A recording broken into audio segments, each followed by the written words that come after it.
lecture yesterday? Was that? Well, happy squares? Did I? Well, I don't know. I guess it's very Bob Ross-like in approach. But as long as you got the information, that's the important part. So today you will be very excited because we're going to talk about some more UV mapping tools that we can use to further increase the quality of our UV layout. And we're going to delve into some tools that allow us to move and sew shells together in an effort to eliminate seams, because that's one of those things that we definitely need to do whenever and wherever we can. So again, we're going to delve into all that stuff. And actually, we're going to get into a process today where we're going to create what is called an ambient occlusion pass. And an ambient occlusion pass is it's commonly referred to as a dirt pass or a speck pass. But what that does is, with good UV layout, we can actually generate a texture. So we can create an image that basically captures shadow information and a little bit of sort of, again, the way they call it the dirt pass, it looks like it's collecting dirt. And we can actually put that onto the models that we've built. And what's really cool about it is it actually really accentuates the details of our models. It's kind of like a dry brushing technique where we allow very dark paints to get into sort of the creases of objects. And then as we go out towards the edge, the material gets lighter in color. And it really sort of creates a much more powerful visual evidence of the details that we build into our models. So it accentuates everything. It looks really cool. So we're going to get into that process. And in terms of the creation of this ambient occlusion pass, it's actually not that complicated, which is nice for a change. But what you will see is that if you have bad UV layout, you will have bad ambient occlusion pass generation. So it's very obvious up front what starts to happen when you don't do a good job of laying out your UVs. So it's a good reinforcer for why do we do a decent job. All right, so let's get into the materials for today. Without further ado, Gesundheit.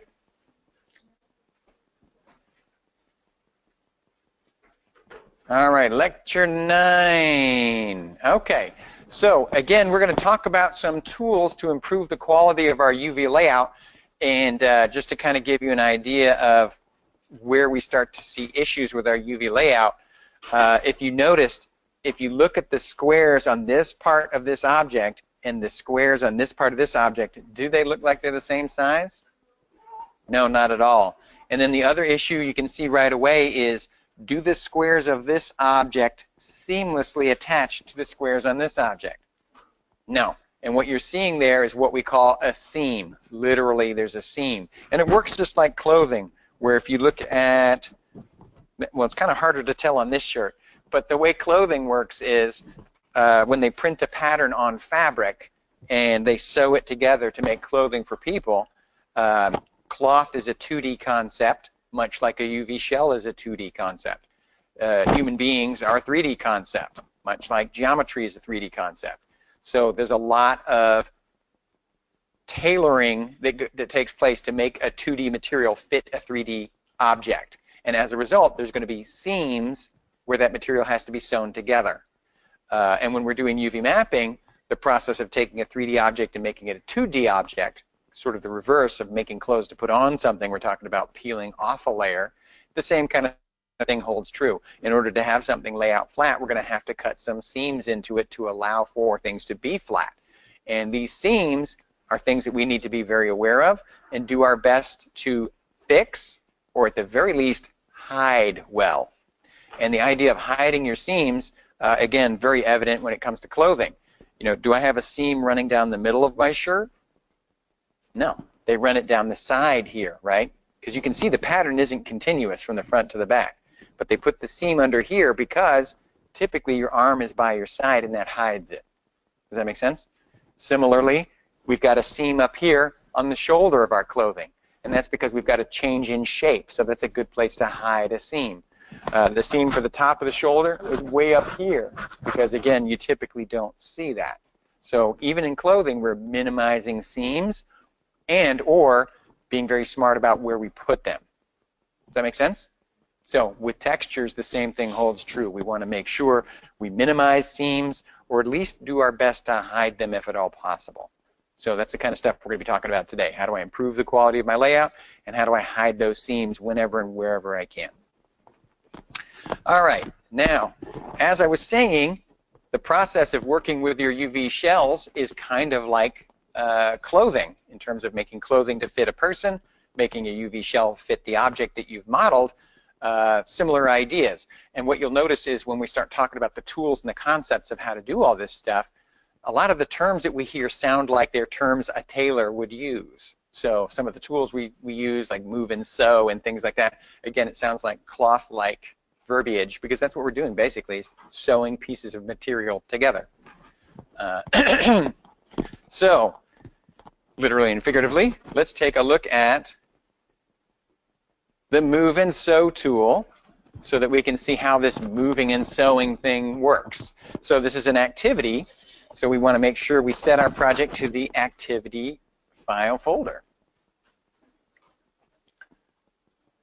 So we get little Maya up and ready to roll. And good morning, Maya. How are we doing today? Make that a little bit smaller so it fits in the screen completely. So I'm going to set my project, file, set project. And of course I have to choose my activity file folder. And I'm going to go to File, Open Scene. And what I'm going to do is go to my Advanced UV Tool activity and open that. And you'll see, oh yeah, look at that. There's that marker that was just in the slide a moment ago. And again, we can see that the squares on this part of this object do not match up with the squares of that side. They're neither the same size, nor do they fluidly attach to one another. And who can tell me what window I go to see my UV layout? 6 shows my texture. First I got to select it, right? And then where do I go? I can go to the UV editor. I can either go to UV and choose UV editor, or if I go to Windows, Modeling Editors, that's where they put the UV editor there. But so if I go to the UV editor and open that bad boy up, you will see, oh, okay, there's my UV shells. And you'll notice that if I look at my shells, I'll just grab these faces right here. This shell, and I'll move it just so it's a little bit more evident what we're talking about. This shell represents this, and this shell represents this part. And you can see they do not at all attach to each other. Does that make sense? And that's why there's a seam. So if I grab one of them and move it, you can see the squares move, and the other one it does not move. Does that make sense? Clearly they are not attached. And that's why we have a seam, just like on my shirt. So what we're going to try to do is attach these things to each other, because we can literally sew cloth together. And unlike on my Hawaiian shirt, if I sew cloth together, I have a seam. When I sew UV shells together, the seam disappears. So in some instances, I can remove it completely by attaching things to each other. Yay, technology. Now, the first issue I can see right here is, number one, the squares on one object are not the same size as the squares on the other. Who can tell me what that's an indication of? What does that mean when the squares are different sizes? The shape of the shell is not the same in terms of its proportion with the other parts. And what we talked about last time was the resolution doesn't match. Remember we talked about that? Squares need to be the same size. So these can't literally be attached to each other. I can try, and in terms of trying to attach shells, we're going to use the Move and Sew tool. So what you'll do is hold down the right mouse button and choose Edges, because that's what we're going to sew. And if I grab this edge, you'll see that an edge down here lights up, indicating that that is the other edge. It's the same edge, it's just on two different shells. Does that make sense? It's still part of the same overall UV layout. Now, I can go to the other end and double-click on that, and what that does is select all the edges here and its brother and sister edges on the other object as well. All right, and you can see they're selected here. Now, in order to sew these things together, I can go to It depends on which version of Maya you're running, because there's sort of the new 2017 and the old 2017. So within the same version even, it's different. But if you go to Cut and Sew, you will see the Move and Sew tool. And literally you select it, and it moves and sews the two pieces together. If you have the older version of the new interface, you're going to go to Polygons, which is on the way left side, and go all the way down, and you will see Move and Sew down there. All right, and that will move those shells into place and sew them. And you'll notice, is the seam gone now? Do you guys see that when you look at my screen? Is the seam gone? It is. And watch what happens when I move the shell. All the squares move together. Do you see that happening? Do the squares from this part of the object smoothly transition to the squares on this one? They look distorted, right? There's definitely not happy squares, but they do wrap around there. That seam doesn't exist anymore, like the seam on my shirt. But you'll notice that the attachment is not necessarily a very neat and clean one. So here's what we're going to do. I'm going to undo this attachment, and I'm going to try to attach them better. Now, the way I'm going to do this is, if the edges of this object are supposed to attach to the edges of that object, I can see right away these are two pieces of cloth, if you will, that are different sizes. So when I sew them together, I'm going to get a weird looking blankie, right? So if I want these things to sew together and fit neatly, I need to change the size of one of them, right? So what I'm going to do is I'm going to grab this one, and I'm going to make it a little bit bigger. So I'm going to use my scale tool and make it a little bit bigger, and watch what happens to my squares. What's happening to the squares? They're getting smaller. Are they starting to look more like the size of these guys over here? Do you see how that's happening? As they approach the correct proportion relative to each other, the square sizes should look more similar also. Does that make sense? So I have a visual verification here and a visual verification there that I am approaching the correct resolution for both pieces. Does that make sense? Because the squares are looking like the same size now. So now I can take this shell and move it relatively near to the object it's going to attach to, right? And I can see how they're going to line up, right? If I select these edges, this edge attaches to that one. This one goes to that one, this one goes to that one, this one goes to that one. Does that make sense? I can tell who goes together, because when I hover my cursor over one edge, the brother or sister edge of that edge also lights up, because they are the same edge physically. They're just represented by two different edges on my shells. So now that they're the same size, or relatively the same size, I'm going to do the same thing. Click the first set of edges, double-click the second, and that will select all the edges in between. And again, I'm going to move and sew. Now, how does this layout look compared to the one I just had? This is better, right? Not only are these squares the same resolution, but I've got sort of a neater, more fluid transition between these two things. Does that make sense? I'm eliminating that seam, and I'm getting a better layout.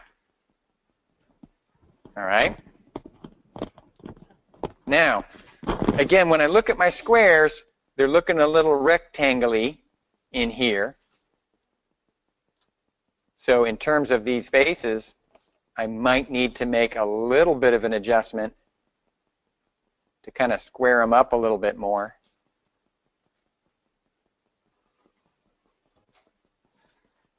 But they're looking much better than they were. Does that make sense? And that's just moving and sewing. All right?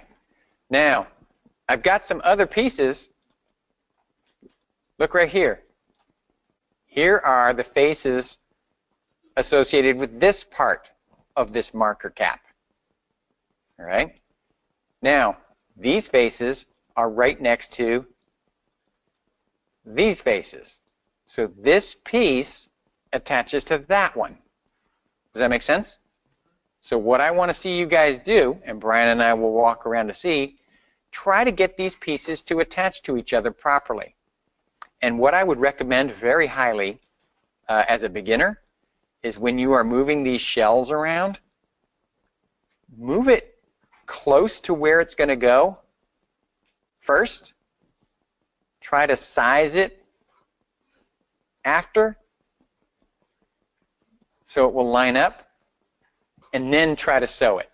Because it is true, you don't have to do that if you don't want to. You can literally select one edge and then the other, and then do your move and sew move, and it will sew them together. But the result can show some distortion, which might lead you to believe it's a bad connection. But I just wanted you to realize it's actually going to be a good one. But if you size the pieces better before you sew them together, you get a better end result. All right? So I'm going to walk around real quick and see that you guys are able to move and sew these shells together.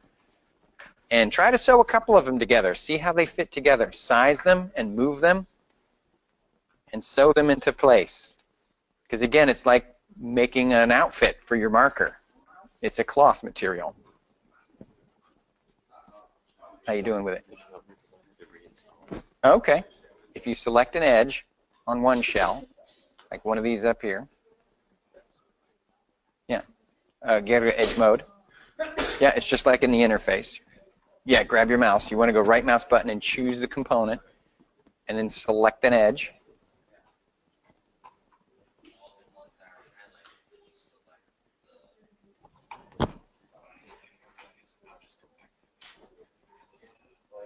Okay, we'll get that set up. I'll come back. Let me know when you've got it. How are we doing? Moving and sewing? Okay, good. Okay. Well, the first thing you have to do is determine which edges sew together. And if you remember, I told you, if you select one edge, you know which one it's going to go to. So make sure you select just the two edges that are going to attach to each other. Good job. Excellent. Nice work.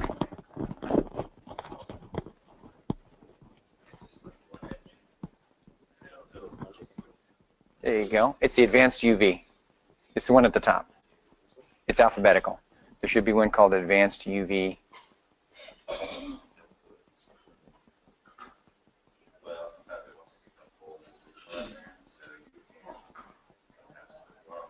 Should be in your activity file folder. Go to the scenes.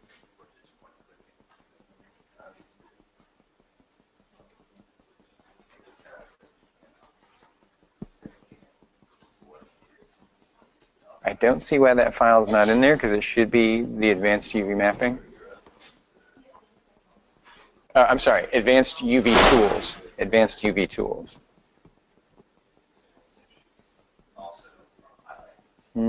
I would download the activity file folder again. I think for some reason you don't have that file. I'm not sure why. How's it going? Good? Ah, you got some craziness going on. Anytime you see something that looks like that, just hit Z for undo and just let it disconnect, because you've tried to do something that it doesn't want to do. What you did was you selected all the way around, and you're trying to sew all those pieces together, and it can't do it. You only want to sew one edge at a time. So make sure you're only selecting one edge.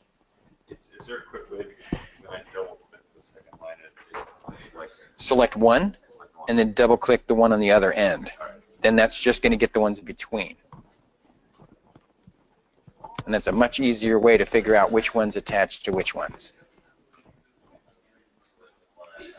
Good job. Move those shells around. Excellent.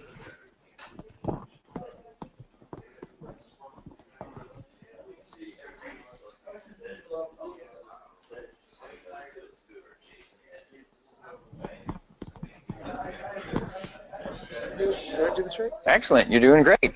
What I would say, you could make your job easier for yourself if you made the shells of a similar size before you sewed them together, because you can sew them together from wherever, and Maya will move the shells and connect them. But you notice there's distortion takes place when you do that.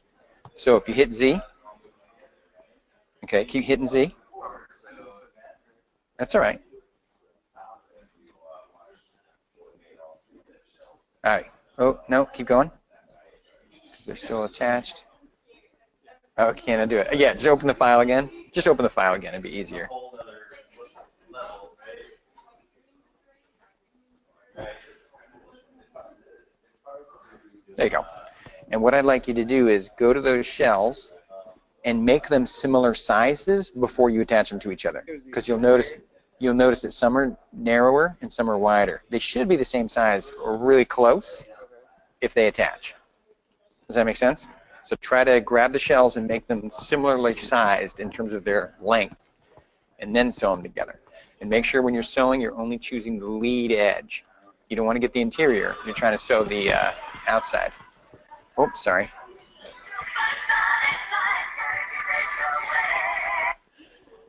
I'm glad you like it. Sonic is awesome.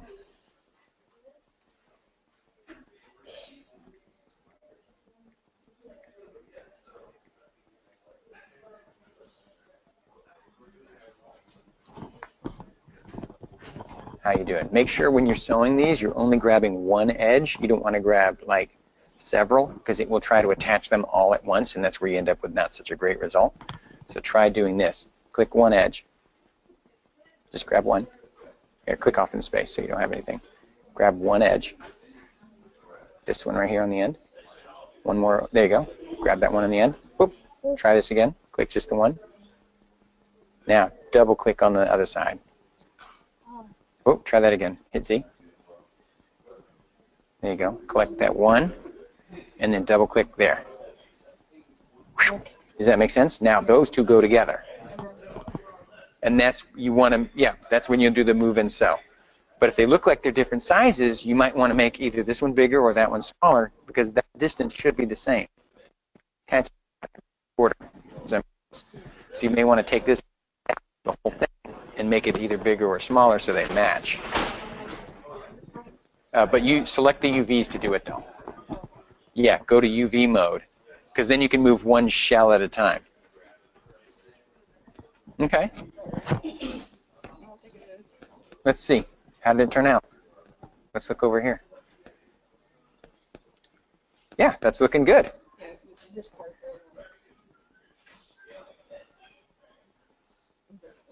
Well, it's harder because you're starting to like go around a corner and stuff, and that does make it more tricky, but you do your best to attach it. Yeah, definitely. But by the same idea, same principle. Try to get those shells to be similarly sized and stick them and sew them together. Good, good. Excellent. All right, and anytime you see something like that, that's letting you know that that was not such a good attachment. So you might want to undo that one and see where that went amok.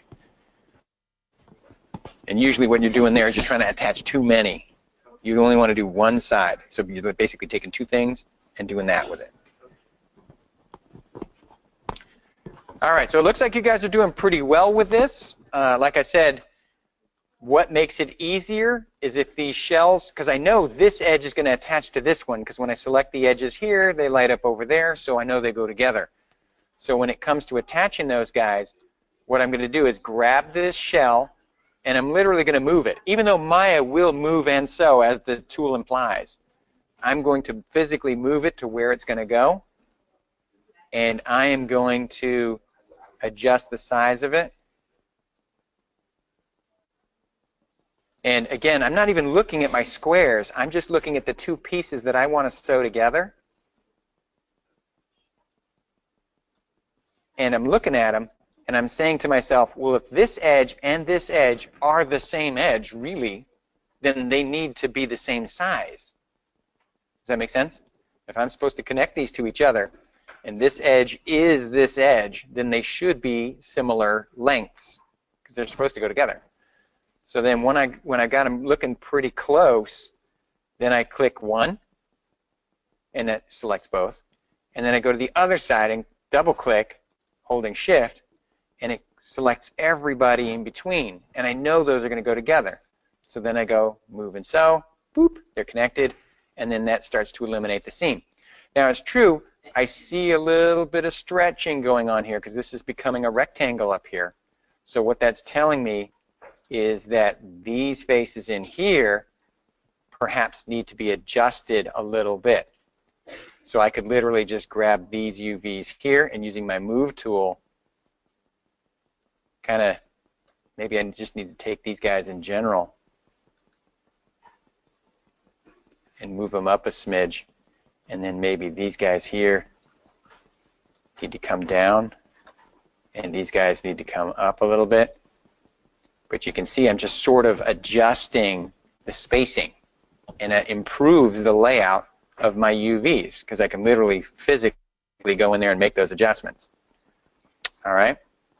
Now what I have not attached yet is the end here or the end back here.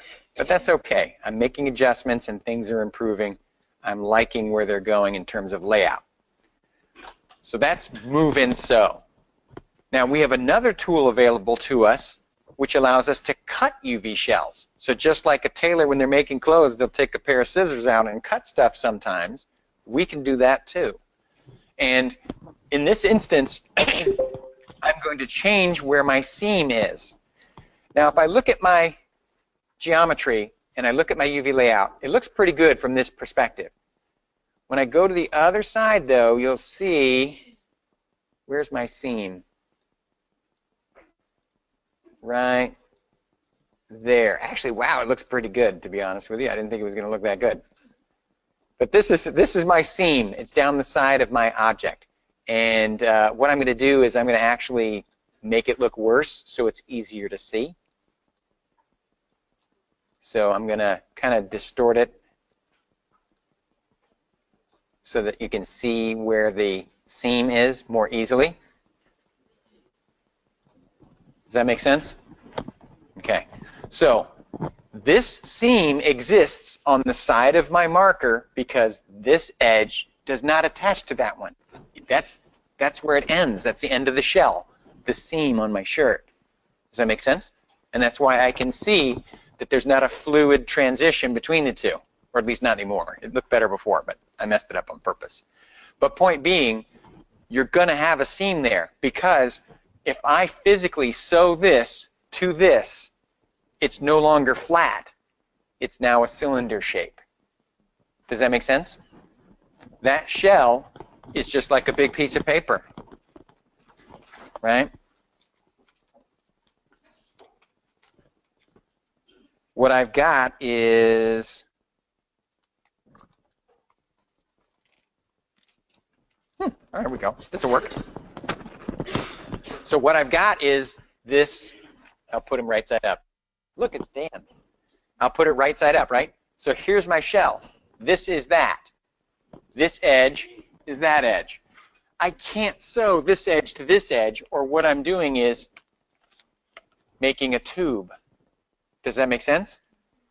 That's not a flat representation anymore. Now I've got a 3D object, so they won't attach. Does that make sense? It will screw up my UV layout. And just to show you, I'll do it. So here's my two edges. Again, I grab this one. It grabs both. I do my move and sew. Catastrophe. Does that make sense? Can't do that. It has to be separate. It has to be flat. So as a result, I'm going to have a seam there. I can try to like wiggle it a little bit to try to hide it, and you can see, you can actually hardly see that there. That's actually a pretty good job. But let's say, for example, or no, let's go about this way. I always tell you guys, what do I need this thing to do? And that explains to you the way you need to do something, right? You always ask yourself, what do I need this thing to do? And that gives you the answers to some of your questions of how do I do this? So in the instance of the UV layout for this marker cap, okay, I'm looking at this marker. If I only see the marker from this side, let's say this marker is in a TV commercial, or this marker is in a magazine ad, right? So this is a still image. I only see the marker from this perspective, and I know that because I've seen the storyboards. I know exactly what they're going for in terms of the image. I don't need to move that seam because I'm never going to see it. Does that make sense? It's on the other side of the marker. So who cares if there's a seam on the side? But if this marker is in a television commercial, right, moving picture, moving camera, and based on the storyboards, it looks like the camera is going to come in on this marker. Markero, the greatest marker ever made. Look at that contour. Look at that shape. This thing's beautiful. It's art in your hand. You think I used to work for advertising? All right, so, oh shoot. The way the camera moves, I go from one side of the marker to the other during the commercial. I can't have that seam there, because if there's a texture on there, it will be interrupted. The pattern won't be fluid. There will be a seam that someone can see on my texture. So I need to move that texture seam to somewhere else. Does that make sense? What's the logical location I should put that seam then? What do you think? Where should I put the seam? It can't be on the left side, and it can't be on the right side, because I see both sides of the marker. The bottom, right? Hide it. We're always trying to hide seams. Now, it's true. There are tools that will help you fix seams. They're pretty cool. It works kind of like Photoshop. It's sort of a clone stamp thing where we can actually try to fix a seam. But what you have to realize is sometimes the tool does not work so great, and you won't know until you try to use it. So your best bet is always hide your seams first, and then hopefully the tool will bail you out. But if the tool doesn't, no big deal. I hid my seam. Does that make sense? Did the best I could to hide it. So I'm going to move the seam from the side of my marker to the bottom of my marker. So first I have to figure out where the bottom is. So I flip my marker over, and I say, okay, well, if I've got to have a seam, I want it across here. So I'm just going to select the edges, and I'll put it in shaded mode so you can see what I'm doing. And I'll get rid of my grid so it's a little bit more obvious what's going on. I can't have the seam on this side of my marker because the camera sees it. Can't have the seam on this side of my marker because the camera sees that too. But the bottom of the marker, I never see that part. So if I select the edges that represent the bottom of the marker, I come over here to my UV shell and I see, oh, it's these guys right here. That's where that is. That's where I should put my cut. That's where I'm going to take my scissors. So here's where I go to Cut So, and I choose Cut. And again, if you have the older version, it's under polygons because you're adjusting UVs on a polygon object. So if you look at the menu set polygon and you go down towards the bottom about 3/4 of the way down, you'll see Cut. So we cut the UV edges, and now, since we cut them, this is actually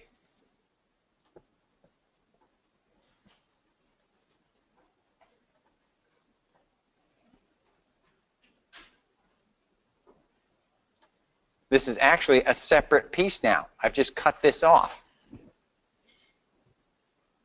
Does that make sense? I put a cut in the material and I made it separate. Now, this edge over here is the same as this edge over here. So if I take this shell and I move it over here, right? Oop. And then I do my move and sew. Now my texture seam is no longer on the side. I just moved it to the bottom. Does that make sense? I decided where that seam was going to be because it's better for what I need it to do when the camera moves for the seam to be on the bottom. Does that make sense? So I want to see you guys try to cut your UV shell and move that piece around and try to sew it onto the other side. And again, it's just, think of it like clothing. We're just taking a piece of cloth and we're cutting it, and we take this piece and stick it on the other end and sew it there. The difference is we have magic stitches, because when you sew something together when it's a UV shell, the seam disappears. Yes?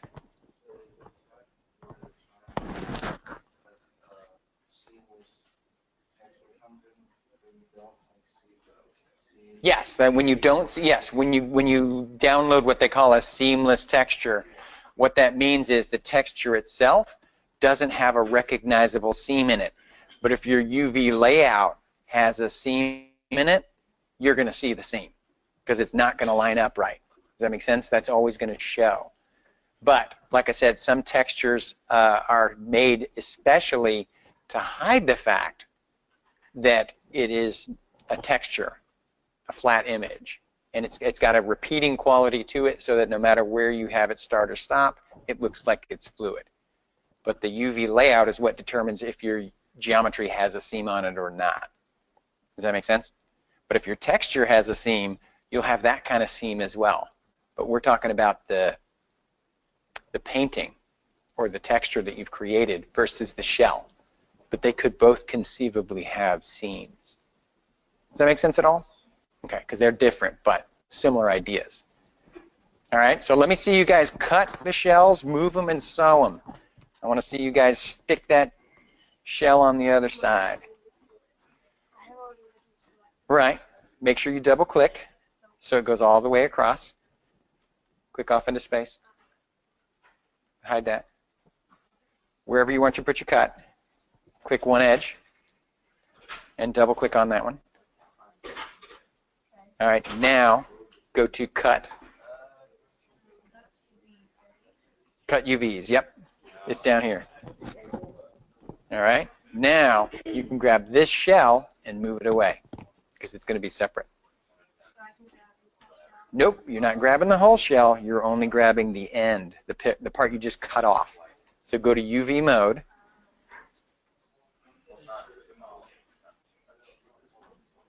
All right, there. Now, move that. Yep, it's a cloth. Are you getting the hang of it? Good. Excellent. Yeah, here what we did was we just picked a different area and cut it, and then took this piece and sewed it over there. So it's just one more added step. Not only are we moving and sewing, now we're just cutting pieces off and rearranging where they attach. Because you can do that. Yes? Yeah, all you have to do is select, because you know that's where the seam is, because that's where it ends. So if you select that edge, just that last edge. Yeah, just double click on that one, right here. Okay, now if you hit F for frame, there it is. Does that make sense? We use all the windows together. Do I want to get the whole seam or just part of it? The seam goes out the whole thing. Oh yeah, yeah. You want to move it the whole thing to the bottom. Absolutely. I'm trying to select just the edge here, but it's not letting me. Go to edge mode. You're in UV mode. Select it. Do this. Click off into space, because you're still in UV over there. Now do it. It's interesting. It keeps jumping over to UV mode. Have you restarted Maya recently? Well, I closed out of it before. I did quit out of it last night. Okay. Why don't you try restarting it and try that bit again? Because I have a feeling it just needs a little bit of a night-night. Would I have to start over on this project? You could save it where it is right now. You know, call it UV so far, and then you can open that up again. Sure. Mm-hmm. So do I cut it Edges. You want to select the edges where you want the seam to be and cut it there. Cut UV edges. Yep. Nope, you don't want to get that. Like, let's say this is where the seam is now. Let's say that this is where you want it to be. So you need to cut it there and then take this piece and sew it there. Yes. Yep, we're moving the seam. How's it going? So, yeah, I moved this seam Good. to the bottom. Excellent. Relatively easy to do? Yeah. Good. Good, good. All right, I think you're attaching too many things. When you're sewing UV shells together, you're basically attaching one edge to another. That's it. You don't want to attach the sides and the other side. Does that make sense? You're taking two pieces and just doing that. Does that make sense? So try to get just one edge and sew it to the other one. You'll have better luck.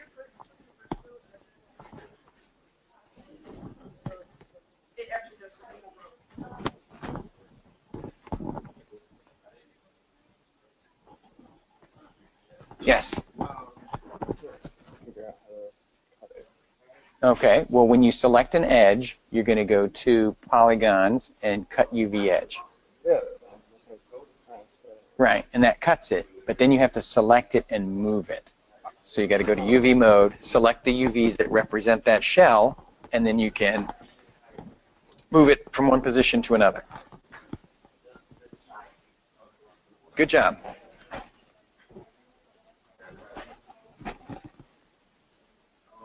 Excellent.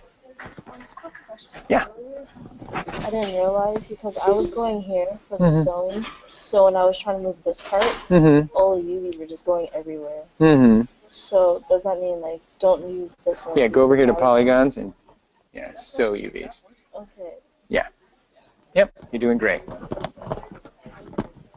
Yep, figure out where you want to cut it, which is the edge on the very bottom. You got to figure out which one of these it is, highlight it, and then use this the cut tool. Mm-hmm. It's easier because you can see it here. That's where I want the seam to be. So if you go to edge mode and select that edge, that's that one. Does that make sense? It makes it easier for you to tell what you're looking at. So you can just jump to the other one.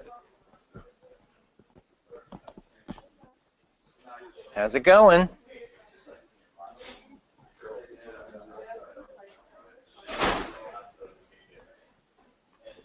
Good, and then select the edges and sew them.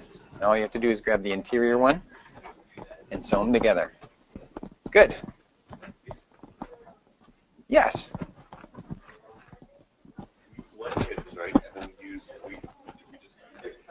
Yes, and that cuts it, but then you physically have to move it. Right. So that, how do I get to that? Because it's bringing up this menu, right? Right. Well, what you want to do is go to UV mode and grab one of the UVs. And then you can move it. So, yeah, select this in object mode. So you can see its UVs. And then you come in here with the right mouse button held down, choose UV. Grab UV tool? No. No, your right mouse button should be giving you your components. Yeah, that. Make sure you have your move tool selected. Okay. Now do. There you go. Oh, there. Yeah. How you guys doing? Good? Mm-hmm. Well, make sure it does work. It's just we got to do it right. But if you select the edges, that's what you're trying to do, is figure out where the bottom edge is, because the seam is a single edge, right? So we're not dealing with faces, we're dealing with edges.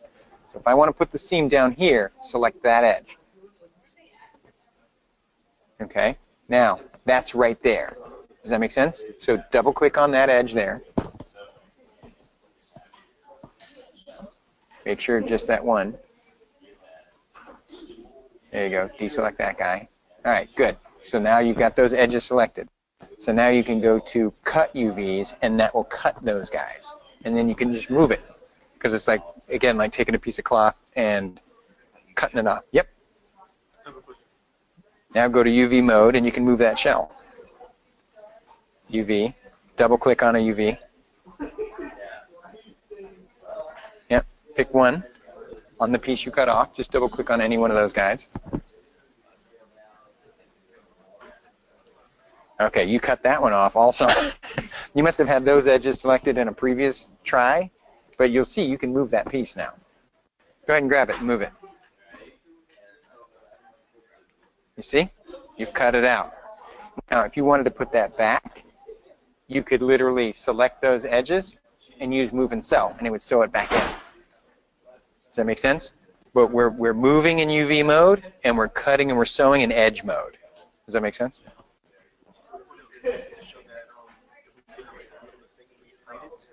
Yeah. There is no mistake. It's not a mistake thing. It's if the camera sees it from that side, I need to hide the seam.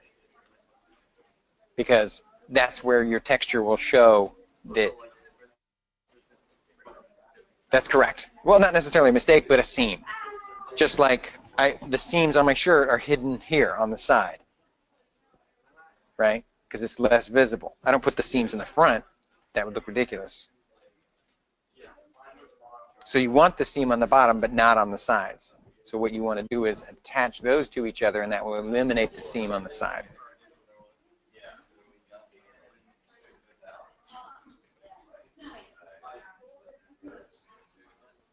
No? There you go. Good. Now move and sew, and you'll notice that the other seam is now gone.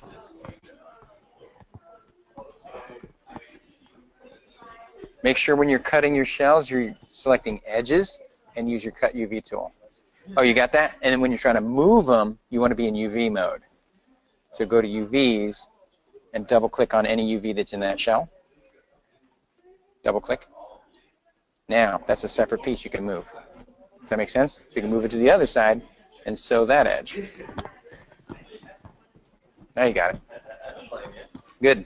But if you're seeing red and blue.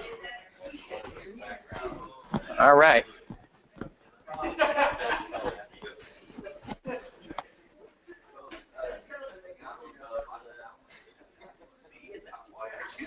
All right, guys.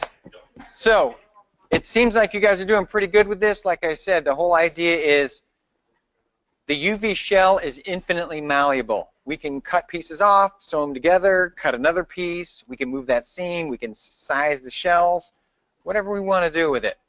But ultimately, we have to have nice, happy squares because that tells us no matter how we messed with it, we get good quality layout, and the seams are where we want them to be. And that's the trick, putting the seams where you want them to be. All right. Now,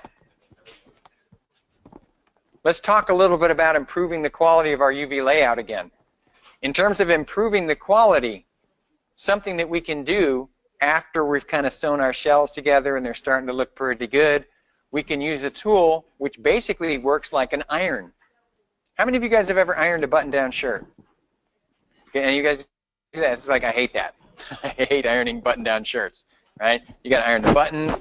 You got to iron the collars. You got to do the vents between the shoulder blades and those vents in the sleeve. It's obnoxious. Well, here's the thing. There's some tools in Maya which basically do that. They iron your UV shell. So what we do is we basically lay out our shells as well as we're able, and then we say, hey, Maya, if you look at my geometry, my UV layout, and you look at the geometry that it represents, could you use a mathematical algorithm to try to improve the quality of the layout, please? And this is one of the very few Maya makes it look better buttons, and it actually works. Because what Maya does is literally irons it and improves the quality of the layout in most instances. So I'm going to show you some tools. This is like the next step that we would use once we're happy with where our seams are. Does that make sense? Okay. So let's take a look at this tool, tools, and how they work. All right. So we're going to be taking a look at the Smooth UV tool and the Unfold 3D tool. And like I said, they're very good at like ironing our UV shells. Now, in terms of the two, I prefer to use the Smooth UVs tool because it allows a slow transition. It gives you a beginning and an end, and you can kind of slide between it. And if at any point you love the way it looks, you can stop. The Unfold 3D tool is like, boop, what I get. You never know. It's like a blind bag, right? So in terms of the two tools, one kind of shows you a little bit of a progression, and then the other goes right to it. So let's take a look at those two guys and see what they do. All right. So in terms of my UV layout, you can see it's looking pretty good. I've got some decent squares on here. It's a little bit of rectangle-y stuff going on there and a little bit there. This looks pretty good in terms of squares, but at least it looks pretty good, and we are looking at a fluid transition from one to the next. But the resolution seems like it is a little bit off. But then, you know, this is one of those things we have to decide. Is it enough that warrants something else needs to be done? But if something else needs to be done, this is what these other tools are and how they work. In terms of the two tools, if you go to Tool, you will see the Smooth UVs tool. And in the older version of Maya, it's under, I think it's under polygons also. I think it's under polygons, that one way over here on the left. I'll have to take a pic real quick. But what you'll do is grab your UV shell, and then you go to Tools, and you use your Smooth UVs tool. And what happens is the Smooth UVs tool shows up, and you've got sort of an unfold capacity and a relax capacity. And again, I prefer the unfold capacity of the tool. And the way it works is you just hover your cursor over the word unfold, and you hold down your left mouse button, and you drag left and right. And what Maya does is it just sort of adds a mathematical equation to the work you're doing. And what's nice about it is you can drag all the way from where you started to 100% adjustment. And if at any point in between you like what you see, you can stop, which is what I like about it. It's sort of interactive. But what it does is it basically creates as close to perfect as Maya can make this UV shell look based on the spatial relationship of the faces on the polygon geometry. And it uses a mathematical equation or algorithm to determine that. So if you look at this marker cap, and if you put a cut in it and laid it out flat, it probably would look really a lot like that. Does that make sense? That is a more accurate shape for my UV layout. Does that make sense? And you'll notice I've got happy squares throughout, and they are almost identical in terms of their resolution. So from those two perspectives, this is an improvement. Does that make sense? I've got more uniform shaped squares, and I've still got that nice fluid transition. But we have paid a little bit of a price. If you look at my squares, are they nice and straight, or have they kind of warped a little bit? They warped a little bit. So that process of ironing, that mathematical algorithm, did give me a better layout, but my shell is a little bit distorted. So here's where you have to make a call on whether I use this tool or not. Is my layout significantly better for what I needed to do, yes or no? And here's the question you have to ask yourself. And this is, again, you have to kind of see what this means in terms of the texture you're going to use. So in terms of my texture, this is the shell. So when I'm painting a texture and I want it to appear on my geometry, I'm going to paint right on this shell. Let's say on my marker right here, it's going to say Markero, and it's going to start way over here, and it's going to go all the way across all of these shells, and it's going to say Markero, the greatest marker ever, right? So when I look at my shell and I'm trying to create text that says Markero, the greatest marker ever, when I'm using an application to create text, does the text print in a straight line, or does text curve by default? It's a straight line, right? Using Microsoft Word, Excel, it doesn't even matter what you're using. You know, forget Photoshop. Anything that we create text with, typically the text is in a straight line. So if my text is in a straight line and I put it right on top of this UV shell, it's not going to be straight here. It's going to be bent. Does that make sense? It's not going to match. It's not going to look like a straight line because this surface is curved. And if I put text straight on here, it's going to be closer towards the top and further at the ends in terms of that text. So that might not be good. That might be bad. And it's true, in Photoshop, you can grab text and bend it and try to make it fit that curvature.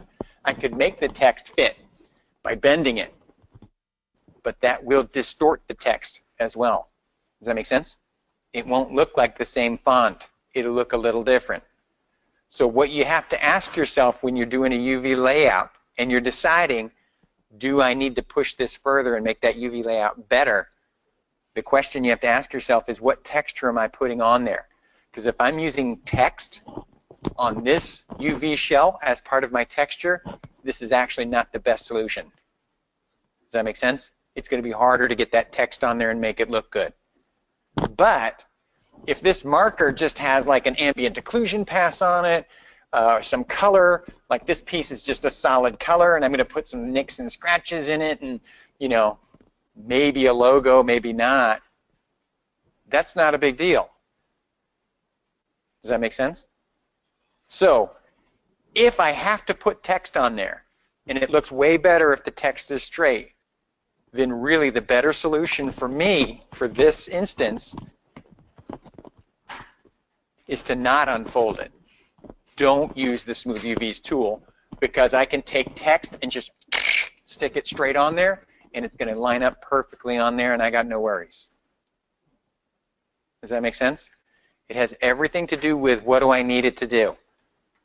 Sometimes you unfold your shells and sometimes you don't.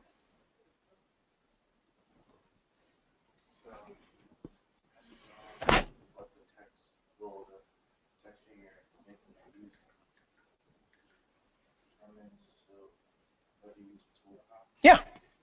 So if I went into like some UV maps that I see, they're at the most like wicked shapes and stuff. Yes. Yep. Sometimes you'll see a UV shell with like a crazy shape because that's what it looks like if you unfold it. Does that make sense? So, point being, it might look like totally bizarre, but that's the way it needs to look to most accurately represent that surface laid out flat. Does that make sense? So, again, what do I need it to do? That dictates which way you go with it. But I wanted you to see that that's something you can do to make it look better. And if you notice, when I'm using the Smooth UVs tool, something that I can do is, I think it's under here as well. That's interesting. It's in more than one place. All right. So I can use my Smooth UVs tool, and I can make some adjustments to it, and it's still relatively straight. Do you see that? Relatively straight. There's a point where I've gone to full-on curvature. So like you can pick a point somewhere in here and go, okay, that looks good. I like that. It's still relatively straight, but I'm getting a fluid transition. The resolution is similar. I can grab that last row of UVs and just flatten them out. And then I can get that texture on there, and that represents almost a hybrid between the two. Does that make sense? It utilizes kind of both of those. But that's why I like the Smooth UVs tool, because you can sort of transition between and find something that's working for you on what you need it to do.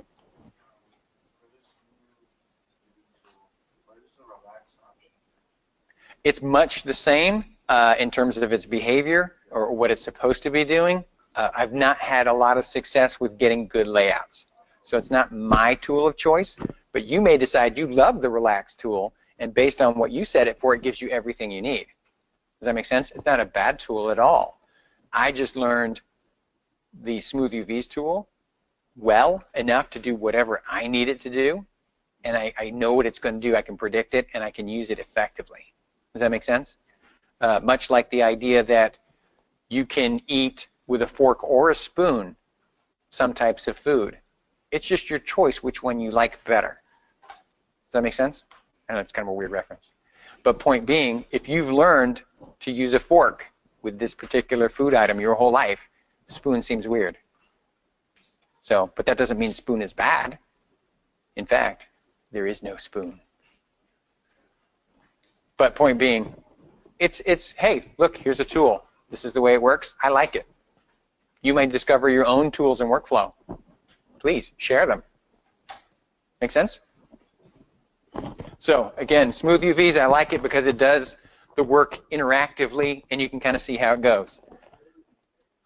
In contrast to that, we have the Unfold tool,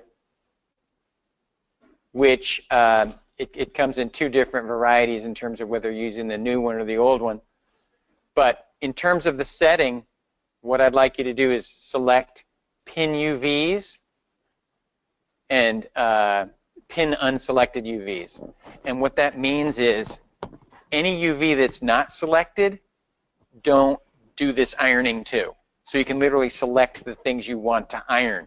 Kind of like when you're ironing a button-down shirt, you know, typically what I'll do is I'll take the button-down shirt and throw it in the dryer, let it bang around in high heat as long as I can to get most of the wrinkles out, and then I'll take an iron and I'll go after the specific areas that really need it, like the collars, around the buttons. Does that make sense? So if you don't select a UV, it won't apply this math to it, and therefore it won't move. So you can sort of spot iron areas of your UV shell if you wish. But this one works similar to the other tool, but it's an all or nothing. Right? That's the result I got, which is pretty good. Again, in terms of my adjustment, not bad. And you can play with these values in here.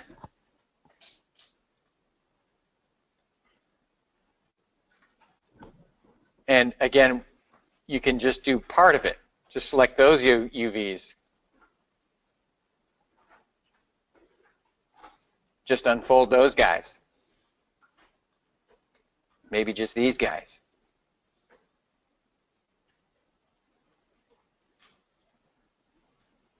No, that doesn't look better. Not doing that. But do you see what I'm saying? It's an exploration. You try it. But it's important you know what the tool works, how it functions, and how you can incorporate that into what your ultimate goal is. Does that make sense? They're all just tools. You're the artist. You're the thinker. You have to figure out what you need it to do. Does that make sense? Okay. So again, all different kinds of fun tools to help improve the layout quality. So what I would say is try them. If it's improvement, keep it. If it's not, don't worry about it. As long as it looks pretty good, that's your goal.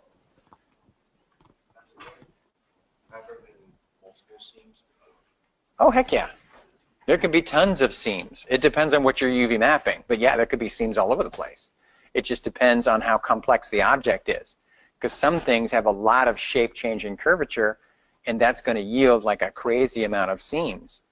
Like if you think of the wine bottle opener, there's a lot of transitions of shape in that thing. You know, that's going to be a tricky one. There's going to be a lot of seams maybe in certain areas, other areas not as much. So really you just try to eliminate as many as you can. But the goal is always happy squares. You know what I mean? Because I'd say the one thing I worry about with let's fix the seams is the idea that, okay, so my job is to have no seams. No, your job is to have a great UV layout. Minimize as many seams as you can, but always eye on the prize is good UV layout. Because no one will ever say, wow, you have no seams on your texture. It's so ugly, though. Nice job. Does that make sense? No seams is not the goal. It's a bonus if you can do that. But the goal is great UV layout, because texturing is poor, creating spec maps is poor, bringing your geometry into other applications like ZBrush or Substance Painter, big issues with bad UV layout. Good question, though. Pretty good on this? Does that make sense? Again, it's tricky. We're going to have to get used to it. Luckily, we have a couple of models to UV map, so you'll get the hang of it. All right. Let's now go to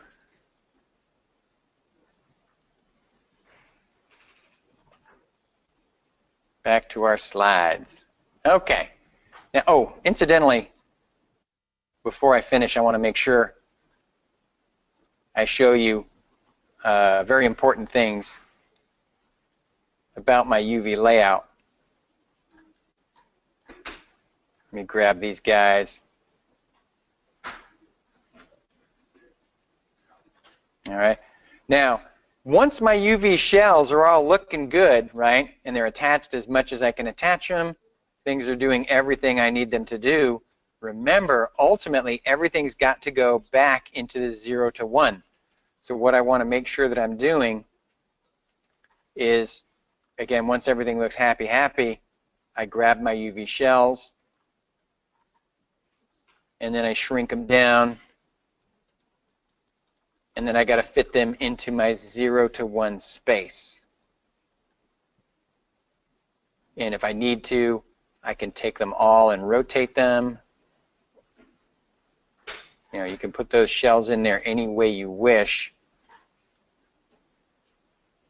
as long as they maximize the space and you don't have things hanging off out into nowhere. Does that make sense?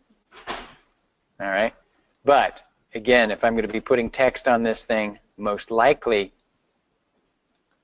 I'm going to keep my shell like this because it will be easier to apply a text to something that is upright and vertical in its orientation. So just something to bear in mind. Make sure it goes back into the 0 to 1 for this class. All right. So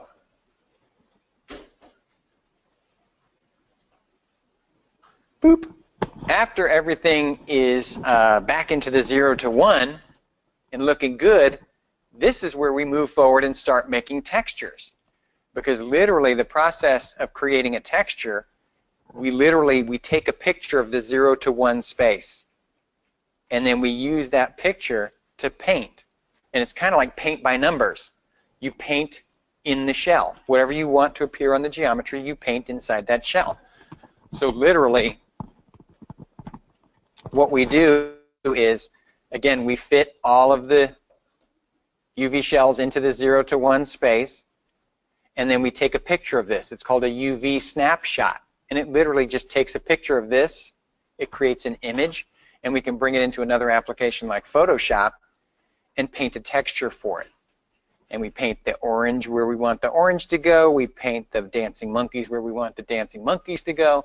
And you just paint all of those detail elements right on the picture. And then we take the picture and we plug it back into our Maya file, and then Maya knows exactly where to put all the colors because we laid out this map in advance and explained what we wanted and where. And Maya and I are on the same page, so we get that, and then Maya can apply it properly. All right? Now, in terms of our texture application, we did things a little bit differently. Again, typically when it comes to UV mapping and texture creation, we UV map, we get our shells all sewn together where we want them to be, we use the unfold or we use the smooth UVs tool to get a nice layout. Everything goes back into the 0 to 1, and then we take a picture of the 0 to 1 space and we paint a texture. Right? That's how it normally works. Well, for this class, we don't really have enough time to paint the texture. So it makes me sad. It'd be nice if we could. We don't have that kind of time. So what we did was we made textures for you in advance. Does that make sense? We made textures for you, and you're going to apply them to the UV exercise we did yesterday. You guys remember that thing we did yesterday with the cube and the plane and the cylinder? Okay, we're going to apply textures to those things.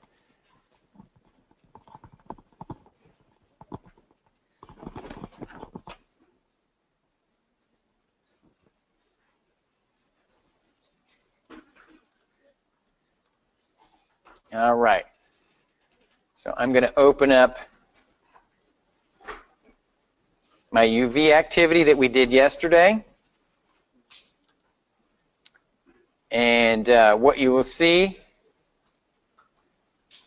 is that I have laid out my UVs and all of my shells are inside the 0 to 1 for the 3 objects. And again, I got happy squares on everything. So again, this is not the way textures are typically done, but we made textures in advance for you so you could see readily how textures get applied.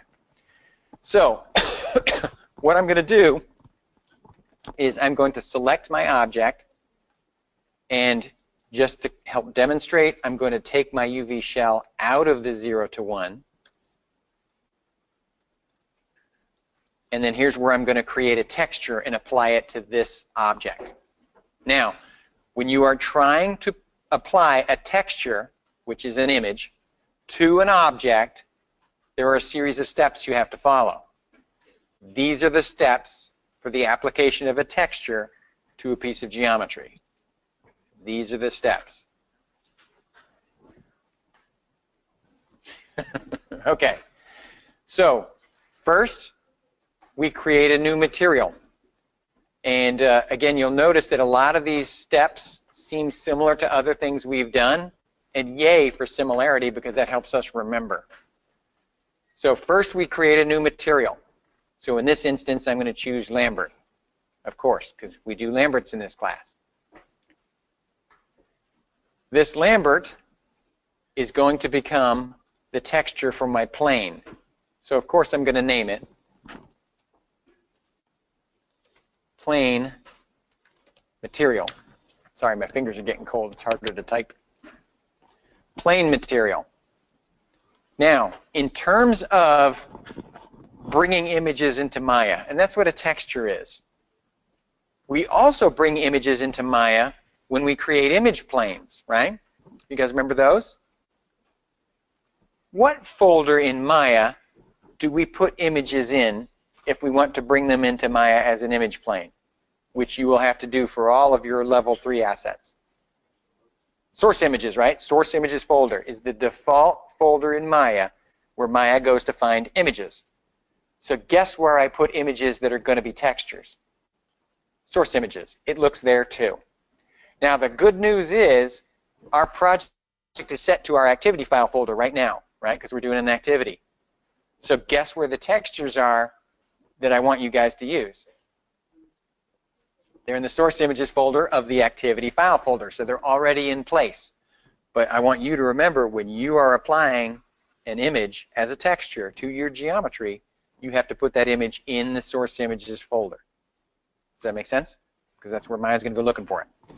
So it's already set up for you. So at this stage, all you have to do are the remaining steps for how do I apply a texture to geometry. So the next step, if you recall, when we're coloring geometry, we click the color swatch. If we're trying to apply a texture, though, we click the little checker box on the end. Remember this guy? We click on this, and it opens up the Create Render Node window. If you recall from last class, what we did was we chose the checker file, right? That's how we applied the checker to see how we were doing with our UV layout. This time, we're going to go to this icon here called the File node. And that's supposed to be a picture of like mountains and a sun. I don't know. It doesn't look like that to me, but that's what it's supposed to be. But the File node means I want to put a picture in there. So the color information that will be on my geometry will be an image. So I click on the File node. And you'll see that the sample material turns jet black because I didn't tell it yet what picture to put in there. It has no idea what to use. But you will see right here under File Attributes, it says Image Name and it's blank.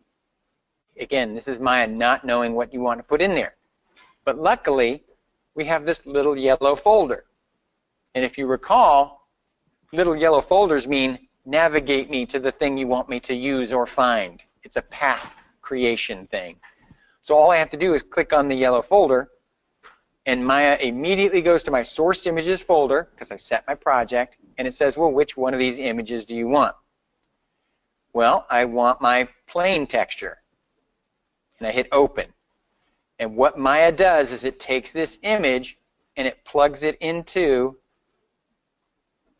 the material that I created. That's the color information. It's a picture. So now all I have to do is the last step. How do I apply a material to an object? Who can tell me? How do I do it?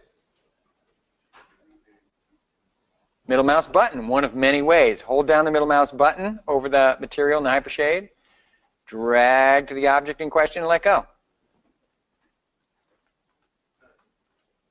All right. Oh, but it doesn't look like it's lined up. Well, here's what I have to do. I've got to line it up. So I'm going to go to my UV editor.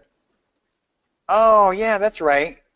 My UV shell is outside of the 0 to 1, harder to line stuff up. But if I take my UV shell and put it over the picture, I can line it up. Does that make sense? Now the texture is right on the geometry plane.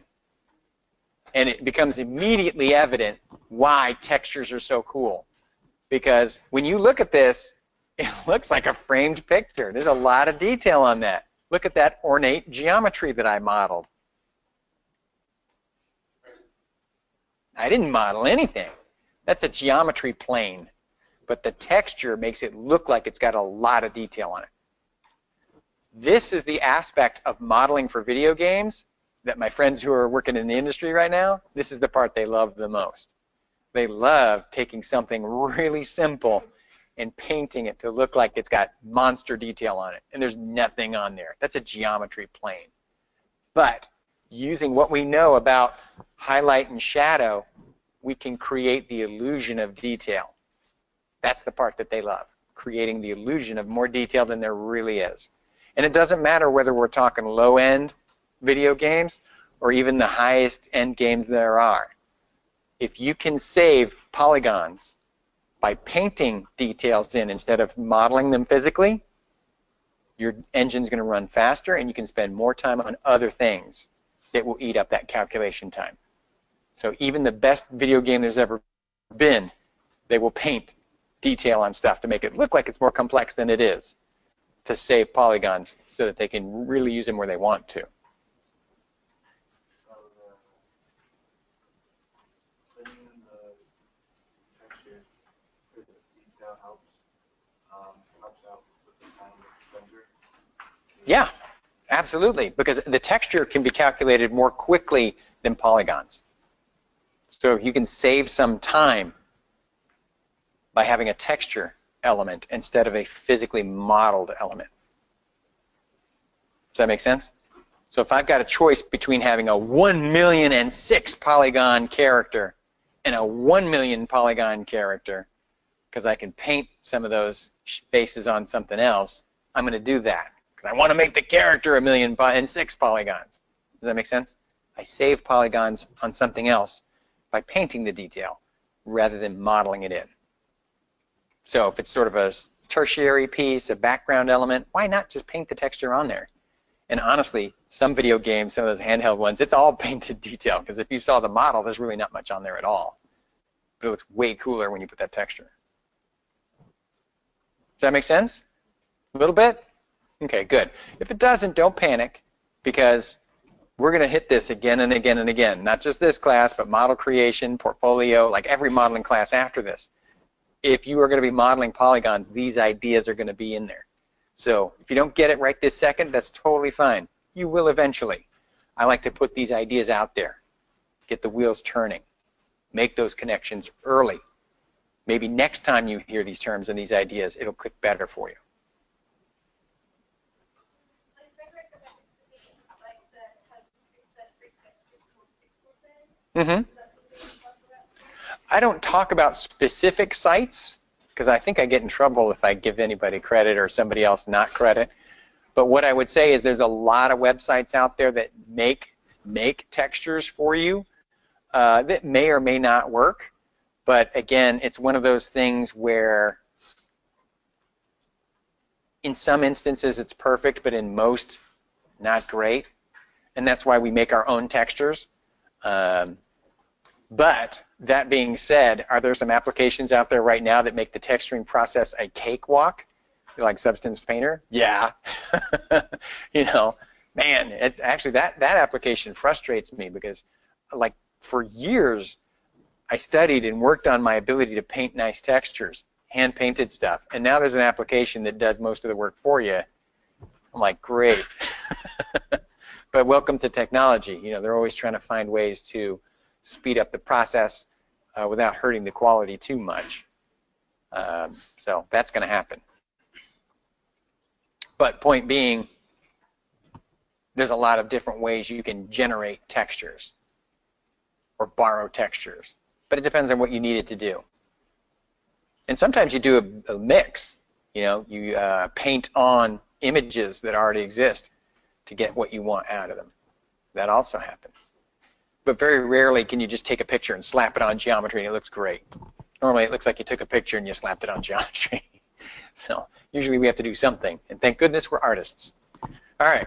So I've got that piece of geometry on there. It's looking good. I got the monkey on there. And again, you'll notice that when my UV shell is inside the 0 to 1, everything lines up and I can make the adjustment to make it look just like I want to. When it's out here, the texture sort of repeats. And that's what's going on out in the workspace. But that's why we want it to be specifically there so everything lines up like I want it to. Okay? All right. Let's look at our next polygon and the textures for that. Again, I'm going to take my shells and I'm going to drag them out because I know they're not in the right place. So I'm just going to put them out there. Again, the steps for the creation of a material and application of a texture are, one, we go to the Hypershade window, Rendering Editor's Hypershade. Two, we make a new material. I make my new Lambert. And I'm going to, of course, name it. This is going to be my cube material.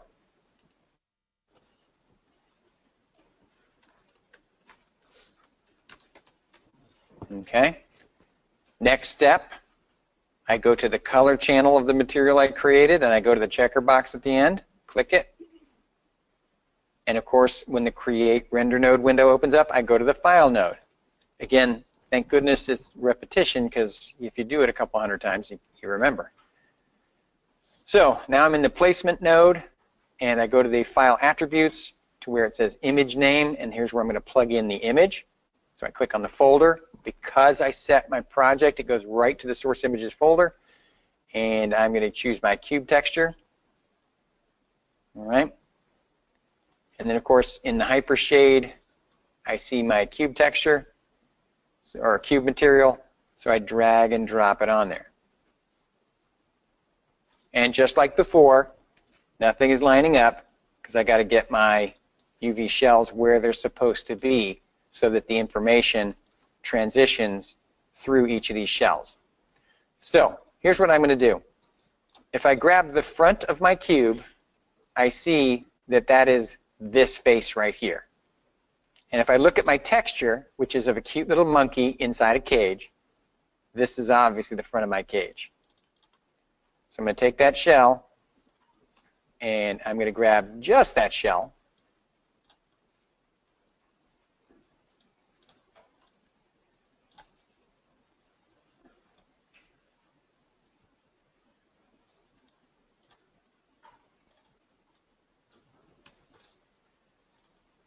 There we go.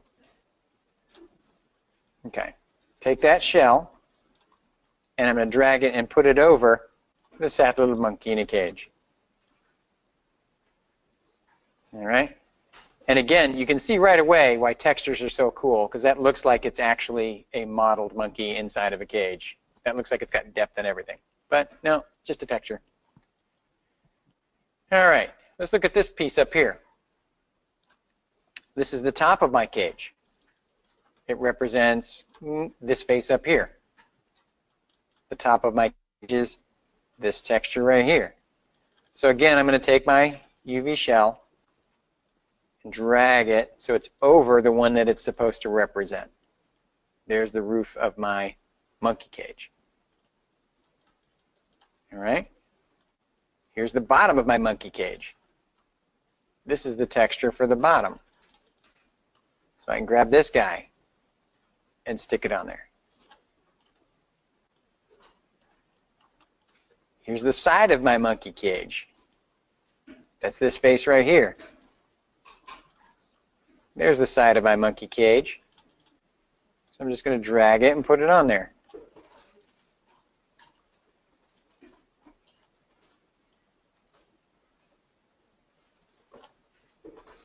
And again, typically we paint our own textures. We don't use something that somebody else has created and stick them on there, but we just don't have the time.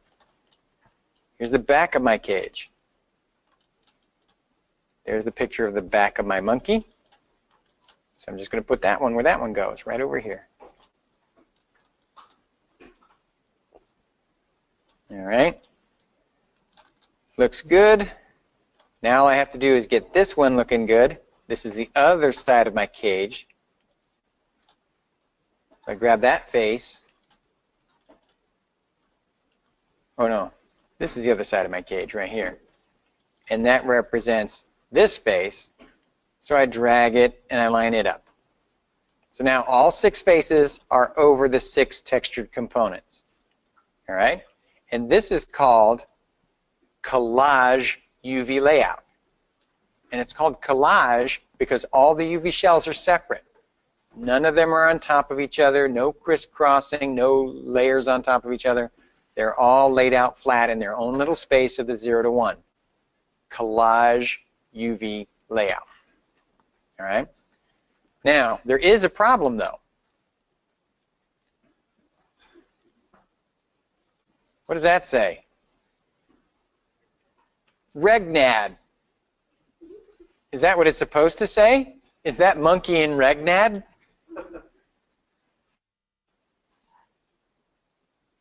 Danger, right? That's probably what it's supposed to say. But here's the thing. It's reading backwards. Now, I don't know if you guys have ever been in a car where like an ambulance comes up behind you or something and you look in your rear view mirror and you can actually read that it says ambulance. Because literally they paint on the hood backwards, the letters, so it makes sense to you when you read it in a mirror. Because if you see the ambulance, you know, standing there looking at it, it doesn't make sense. The letters are backwards because my shell is upside down. Now, looking at that, with the text, I can tell, okay, my shell's upside down. But you might be asking, how would I ever know if my shell is upside down or not? Maya can actually tell us, and that's something we have to look for because it can cause a problem, as is evident right there. When we're trying to figure out if our shells are upside down, this is what we do. If you are in the new UV version of 2017, you go into View and you choose Shaded Mode. If you are in the old version of 2017, if you're in the old version of the UV editor for 2017, it's under Image and you'll choose Shade UVs because it's in there too. They just moved it. All right? And then what Maya does is it colors your shells for you. Blue means your shell's facing the right direction. Red means it's facing the wrong direction. So this says Regnad because my shell's upside down.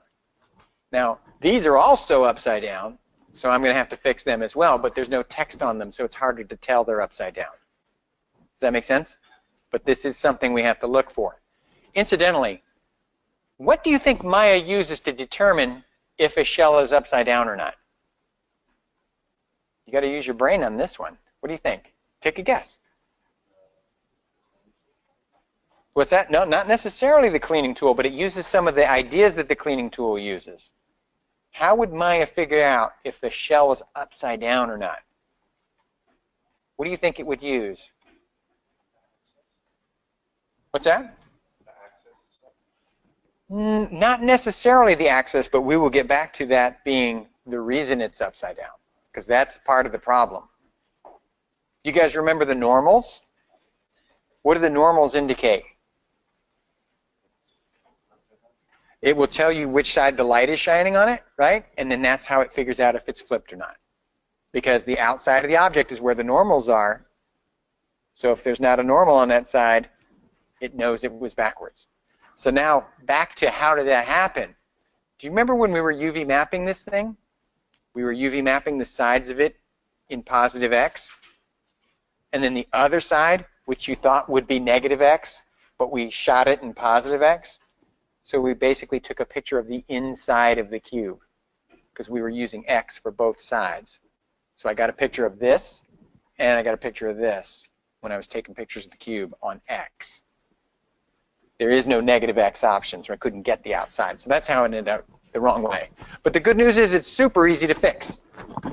All you have to do is select the shell, and then we're going to go to Modify, Flip, and if you have the old version of the new copy of Maya, in terms of the UVs, it's under Polygons, you'll see Flip, and it's like the first third of the way down.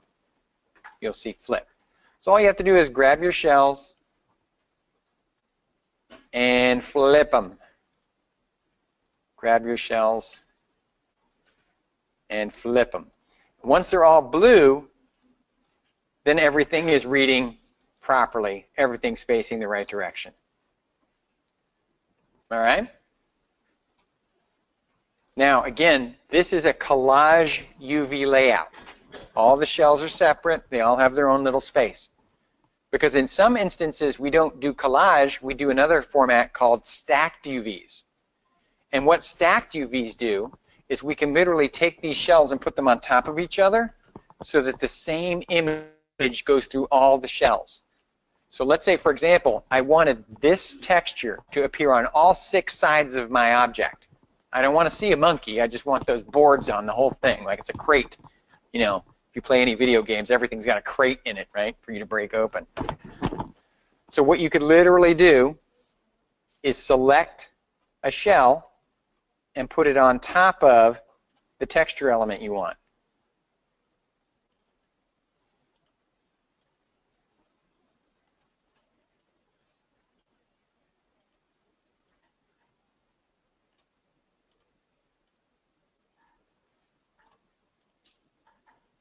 And with all those on top of each other, I end up with the same texture on all sides.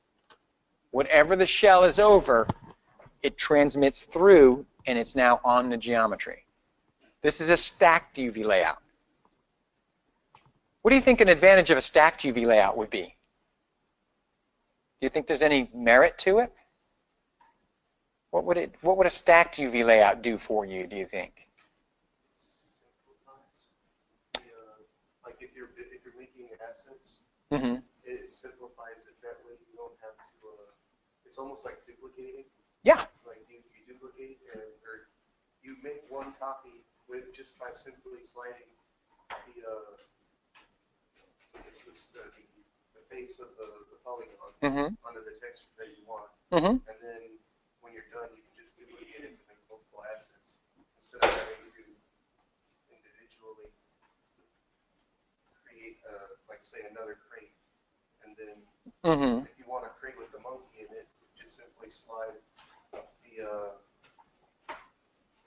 face Mm-hmm. of the polygon to the one with the monkey. Yes. No, absolutely. In terms of what's happening here, I can select this cube and go to Edit, Duplicate, and I make another cube, and it's got the same UV layout.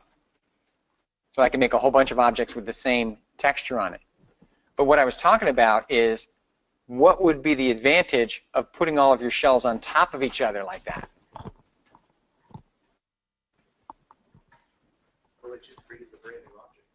It does. It makes a different object, so you could like move those textures around, make one texture and make several different looking objects using the same texture map. Yeah.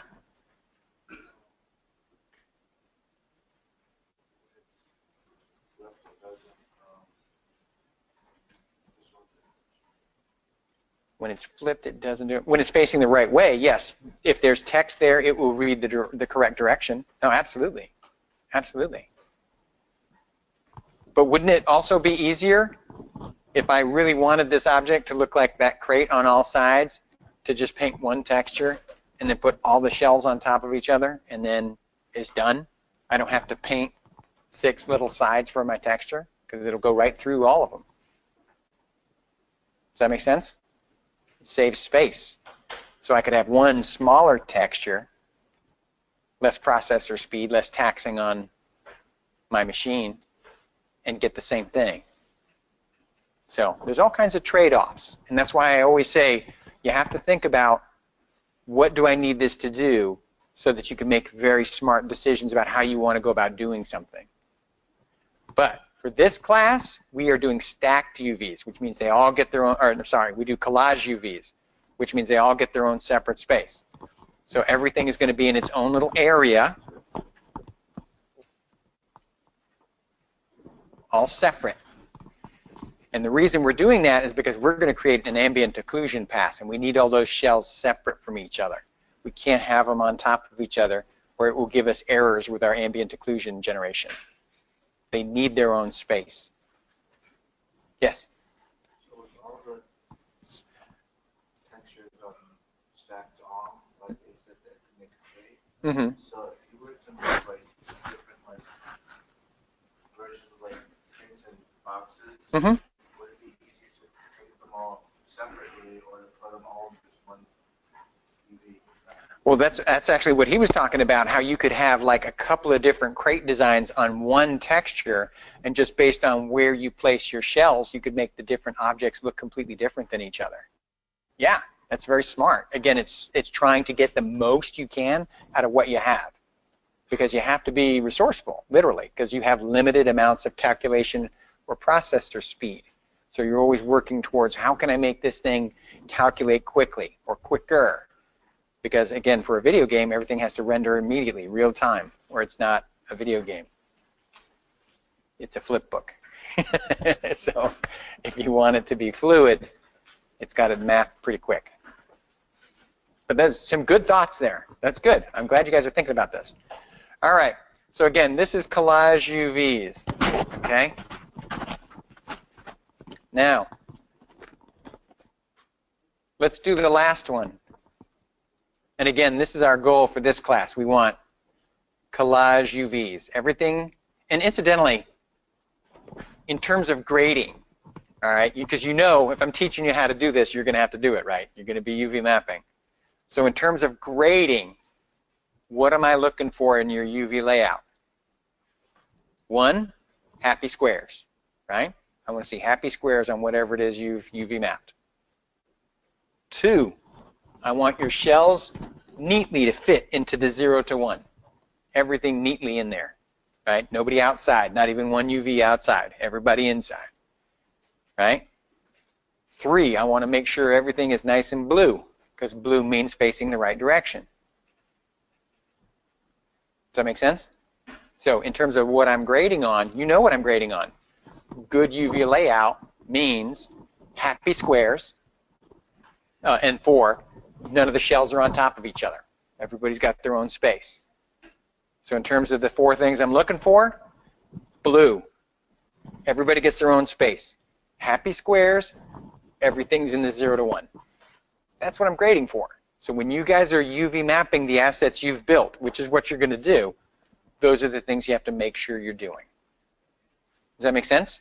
That is the grading criteria for your UV mapping assignment. Because you guys will be UV mapping the assets you've built. But first, actually last class, we UV mapped the jar, so you can see how that goes down. And then we're going to create an ambient occlusion pass for it. We're going to do that today. And you'll start to see why good UV layout's important. Because if you got a bad UV layout, your ambient occlusion pass is abysmal. All right? Anybody scared? It's okay. As long as scare propels you forward, it's a good thing. If it paralyzes you so that you get eaten, that's bad. But UV mapping is a fairly complex process. There's a lot of thinking that goes on with it.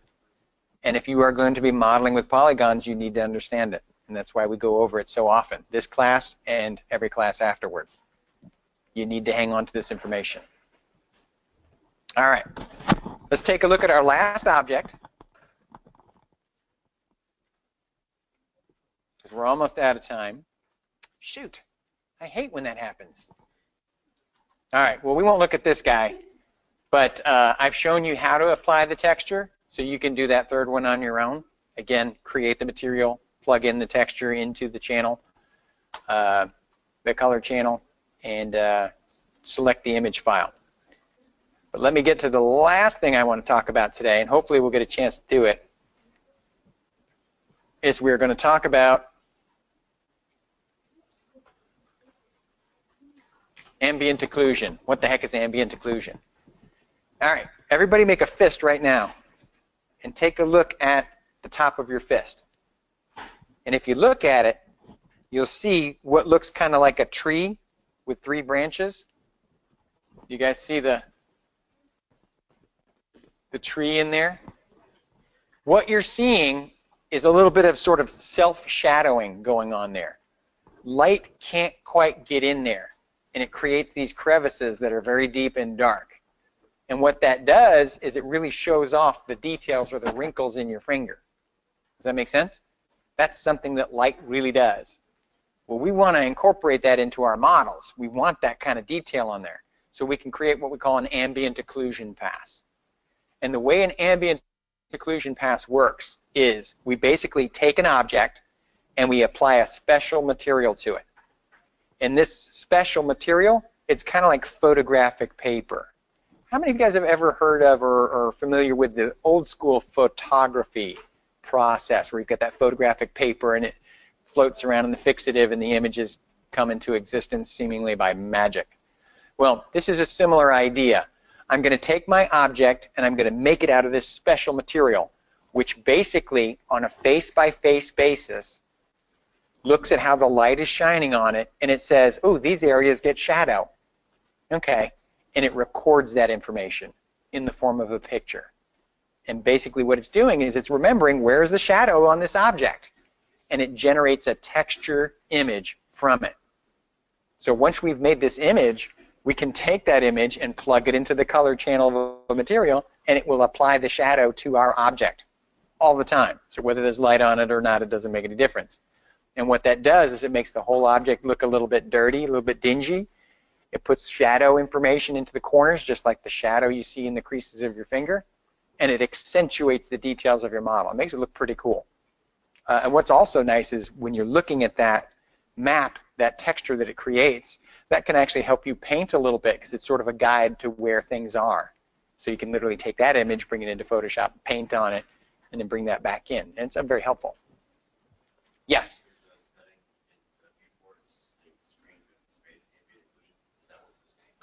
Yeah, ambient occlusion is ambient occlusion. It's just by what processor you're using it.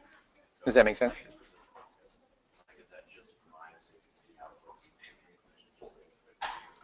Yeah.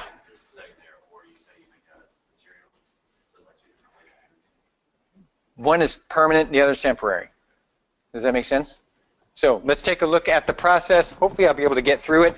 If I'm not able to get through it, do you think there's a video that talks about the ambient occlusion process on FSO? Yes. In fact, I made one little video that just talks about how to do the ambient occlusion. So you can watch that. Do you think it's on the activity for ambient occlusion? It is. You have an activity called ambient occlusion pass creation. It is one of your skill checks, the one we're about to talk about. So of course there's a video that walks you through it. So if I don't finish, don't panic. There is a video that walks you through the whole process. But let's take a look. Oh, here's an image just so that you can see what it looks like. You can see you've got that fun little shading in there.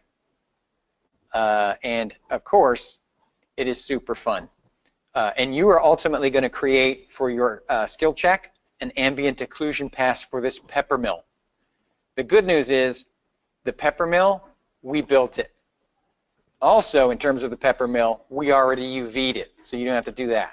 All you're doing is creating an ambient occlusion. Does that make sense? You don't have to map it. We already mapped it for you. But you do create the AO pass for it, ambient occlusion. But let me go into that ambient occlusion with you. All right, first and most important, I'm going to open up my jar.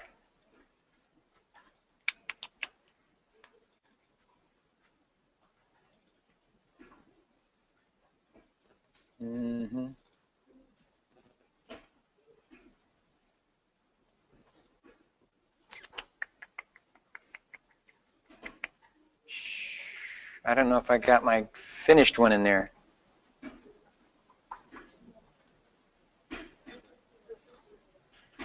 No, that's got the default layout. All right, let me get into the settings for how to do that AO pass.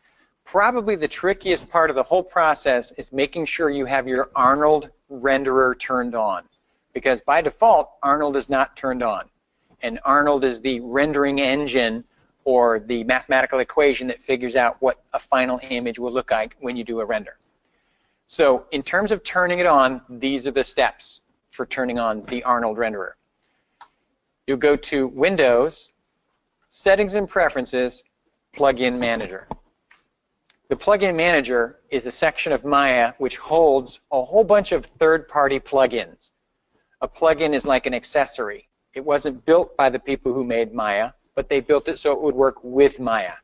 Kind of like different accessories to make your outfit look great.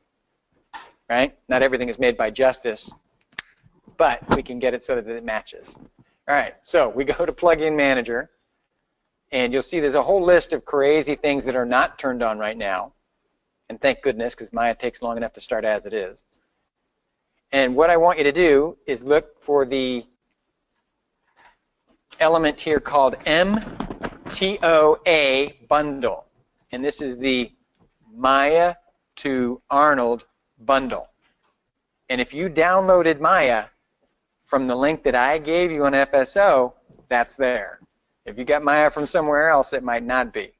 So if that's the case, use the link that I gave you, download Maya again, and you'll see that the ambient occlusion thing is in there, or the Arnold renderer is in there. So what you want to do is turn it on, because by default it's not on.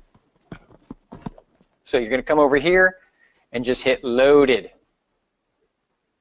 and then hit refresh. And it's loaded at this point.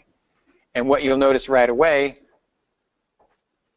is that if you look at your menu items, you will see Arnold is available all of a sudden now, where it was not available before. Does that make sense? Okay. Now, in terms of the Arnold renderer and what we need it for, we need a special material. Remember that material I was telling you about? That special material that captures light information and figures out where shadows are? We need that material, and it is an Arnold material, which means you don't have access to it until you turn on the Arnold renderer. So when we go back to the Hypershade, which is where all materials live, Window, Rendering Editors, Hypershade, you'll see now that we have the Arnold renderer, we've got a whole bunch of new materials to choose from that we can add to. And I believe it's under Texture. Light, there we go. And what you want to do is choose the Arnold shader, and it's called AI shader. Where is that guy? I don't see it. Yeah, where is that guy? Yeah, I was just in there and I didn't see it. Because it's not in my Maya guys. Oh, there we go. It's down here on mine. But you've got one called AI Ambient Occlusion. And again, it's this special material. Looks like a spotlight when you make it. So just like we did before, you drag with the middle mouse button to make the object made of that material. You see it's a little bit darker before you put that on. When you put it on, it's a little bit lighter. Yes? It's called AI Ambient Occlusion.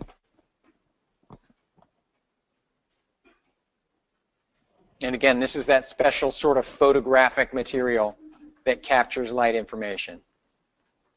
And you're right, typically it's up at the top. I don't know why on mine it's in the middle.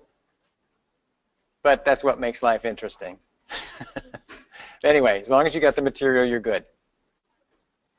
Now, in terms of the creation of that texture, all you have to do is select the object in question. And one little bit that I want to make sure you guys understand about it when it comes to creating the ambient occlusion. If your object is made of one piece of material, great, you just go to the next step, which is the one I'm about to show you. But if your object is made of many pieces, like the peppermill, what you want to do is select all the pieces and hit combine so that Maya thinks of it as a single entity. Because that way what it will do is create one texture for the whole thing. If you have a whole bunch of pieces, which most objects are made of a bunch of pieces, and you don't combine it first, it will make a texture for each individual piece. Which is fine, you'll just have to make a material for each piece and then plug the texture into each piece. So it's just easier if you combine it into a single mesh using the combine tool and then go to this process. But I wanted to point that out for you.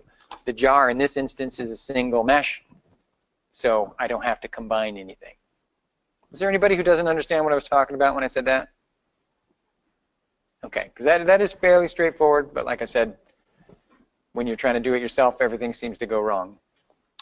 All right, so select the object, And under Arnold, you're going to go to your utilities, and you'll see render selection to texture. And basically what it's going to do is tell Maya and Arnold to work together, use this special photographic material, and look at this object and figure out where the shadows are and record it onto an image that we can plug back into our model. Does that make sense? That's what that thing is all about. That's what it's doing. Now, in terms of the settings, luckily they're very easy. You don't really have to mess with anything. You can leave the resolution as it is. The quality of it is fine at 3. You really don't need to up that, but increasing that number would give you a cleaner, more crisp looking image. But we don't have to worry about that. So then all you have to do is hit render. And then what's going to happen is it will create the texture. Oh, and I didn't set my project, so it doesn't know where to send it. Or I didn't tell it where to send it. If you look right here where it says output folder, it's not really sure where it wants me to send this picture. So what I'm going to do is I'm going to tell it by clicking the ... part. I'm going to say, put it on my desktop, please. And you can see the path. And then you hit render. And it will create an image for you. There's the image. Now, in terms of my image, what's not working for it is I didn't UV map this jar. So it's not sure where to line things up properly, so it doesn't look great. But you can see that the inside of the jar is the dark part. There's no light in there. Does that make sense? The outside of the jar is the light part. So this is the bottom of my jar on the outside. This is the bottom of my jar on the inside. Does that make sense? Okay. So when you create your little texture, there's going to be light parts and dark parts. The dark parts are going to be the inside, and the light parts will be the outside. And when you connect that image back up to your geometry, you're going to use the same process as we just did a moment ago. Create a brand new Lambert. Go to the color channel. Click on the checker box. Select the file node. And then select that image, that EXR. Send that in. And then that's going to put the texture on your geometry. All right? And that's what's going to make it look more interesting, more cool. It's going to put some shadows on there. But like I said, I have a video that walks you through it, exactly what we just did together, so you can't miss it. But you got to watch the video. It's not that long. The process is quick, as you can see. But watch the video. And it's on, I'm pretty sure it's on the skill check. So if you go to the Gesundheit, if you go to the activity on FSO, the skill check, you'll see the process outlined there. Okay? So again, what we want you to do for your skill check is to create an AO pass for the Peppermill. So remember, we modeled it for you already. You don't have to model it. And we UV'd it for you. You don't have to UV it, but you do have to create an AO pass for it.